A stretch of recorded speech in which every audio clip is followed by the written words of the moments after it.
meses, con motivo de la lotería, usted le entregó, me imagino que junto al talonario para que vendiera, un billete de 500 euros con la indicación de que le devolviera esa moneda fraccionada en billetes de menor valor nominal, vamos. Esto tiene usted explicación. ¿Me puede explicar si esto que dice doña María José Alcón es cierto o tiene alguna explicación? Sí, estoy encantada además de que me lo pregunte, porque es una falsedad más, una más de María José Alcón.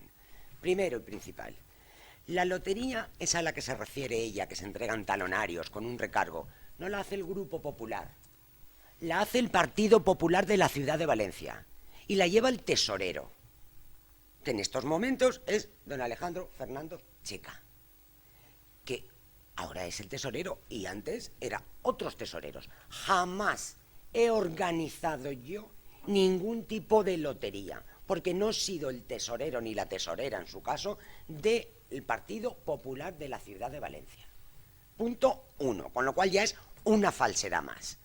2, es que es absurdo, además de falso, que yo le entregue a María José Alcón un billete de 500 euros para que me lo devuelvan moneda pequeña. ¿De qué? Si es un billete, pero ni de 500 ni de 200. Si yo necesito cambiar un billete de 500, que no los tengo, me voy al banco. ¿O es que ella es tan lista y tan espabilada que en el banco le dan billetes más nuevos? Es una falsedad más.